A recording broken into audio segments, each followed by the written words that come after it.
سلام دوستان خدمت خدمت باشه یک از رضاکارای جامعه مصادیق با خود داریم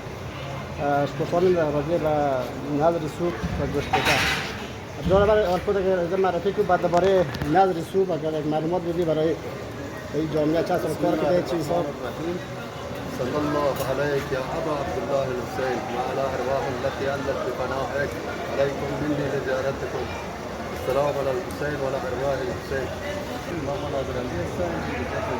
من برای جمعه صادق این خدا قبول کنه برای که چهار طرف کمک شدن مرو از داخل از هر جای هر برادری کمک کرده اعتبار که برای ما این یک نظر نیاز تهیه کردی برای صبح برای جلوس امام حسین سلام الله علیه و برای عزاداران حسین یعنی باید مکرم در خدمت هستیم صبح باید دیگه نوشیجان کنن بعد از ظهر دیگه ان شاء الله شروع میشه از یک روز بعد شما تقریبا چند سال میشه که در جامعه خدمت میدید اگر از شروع جامعه بگه خدا بیامرزه جميع اموات را به ایشان بزرگ از زمان آیت الله افتخاری بود بنیاد تزیک کنه زور و سبالی بازو خدا بیامرزه جاهای حسدی بود این خدا بیامرزه نمیت تازگی دیگه نه باقی مانده دیگه خدا چه قسم عمر میده دیگه شور کنه ویزا بودی کتاب شده کتاب دیگه نه کیستی ختم دیگه شما دیگه صرف اینجا رضاکارانه کار میکنید رضاکارانه یعنی بندای خدا کمک میدونه چهار بار جامعه امام صادق مو کوشش مونه بابا جی احسان امور انجام بدی به عزاداران حسینی تقسیم کنید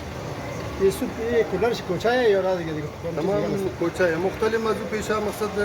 بریانی بود کابلی بود هر غذاات تیست بود مگر فی الحال می الحمدلله می کوچه تمام راضیه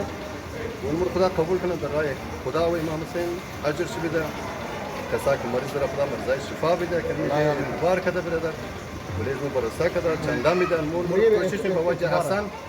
پیش برای عزاداران حسینی توزیع کنه زنده باشید مهربانی صحیح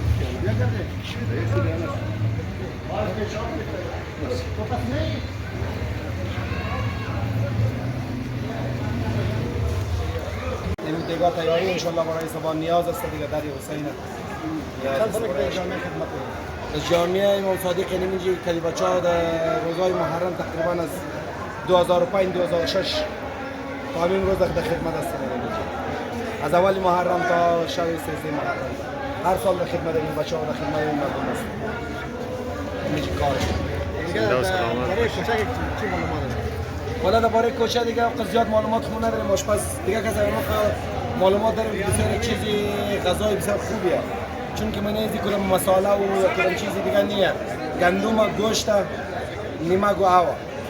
بسیار غذای ملایم بسیار غذای جانشین تشکر شما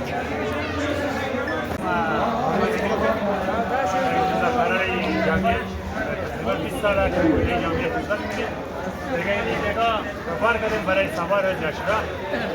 جامعه مصادیق